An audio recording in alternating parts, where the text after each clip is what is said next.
Bonjour et bienvenue sur la série Les astuces de Claudius. Je voulais vous évoquer aujourd'hui un problème que j'ai rencontré dans certains hôtels ou certaines maisons d'hôtes, un problème d'odeur.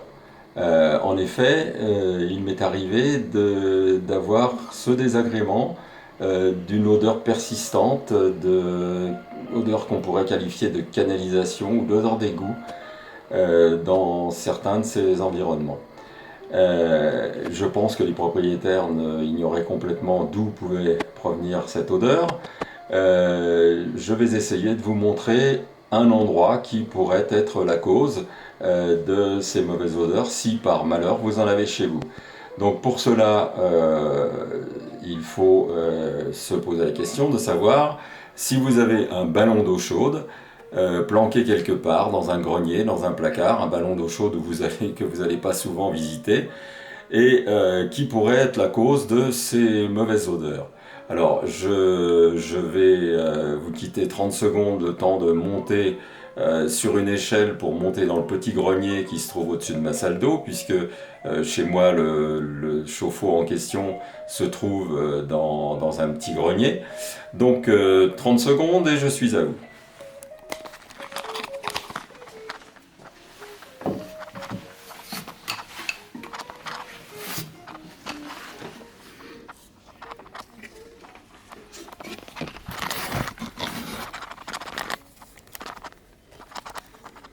Nous voici donc dans le grenier en question. Et donc, vous avez en face de vous le chauffe-eau qui peut être éventuellement la cause de vos problèmes. Enfin, tout au moins, le chauffe-eau, le mien, celui-ci, pour lequel j'ai pas de problème, moi, personnellement. Alors, mon système ne tient pas très bien. Voilà, ça va mieux comme ça. Donc, vous voyez en dessous du chauffe-eau un ensemble qui s'appelle un groupe de sécurité. C'est cet ensemble-là qui est formé avec une canalisation qui s'en va pour une évacuation, un siphon et puis un système avec différents boutons. Donc ce système, il est prévu et il sert pour garantir que le chauffe-eau ne va pas éclater, c'est-à-dire que sitôt qu'il peut y avoir par accident une surpression à l'intérieur du chauffe-eau, il y a une soupape qui se déclenche et qui permet donc de libérer de la flotte pour libérer cette surpression. Donc je parle d'eau, je parle de siphon, vous commencez à comprendre qu'il y a une canalisation qui se trouve ici et qui s'en va vers les évacuations de la maison. Eh bien, au bout de cette évacuation, bien sûr, ce sont les égouts, donc il y a des odeurs, et vous avez donc un petit siphon qui est ici.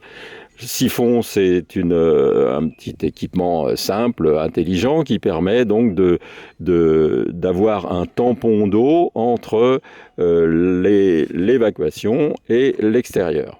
Ce tampon d'eau, il est situé en dessous ici, c'est à peu près 1 ou 2 cm d'eau qui permettent de garantir que les odeurs ne vont pas remonter. Eh bien, ce système, bien souvent, quand vous ignorez complètement votre chauffe-eau et que vous le laissez comme ça dans un grenier par les chaleurs que l'on a en ce moment, eh bien, assez rapidement, l'eau qui est à l'intérieur va s'évaporer et votre siphon va être complètement inactif. Alors, il y a 2 solutions pour le rendre actif, c'est simplement de remettre de l'eau dedans. Donc, pour remettre de l'eau dedans, il y a une solution toute simple qui consiste donc à tourner le bouton qui se situe là.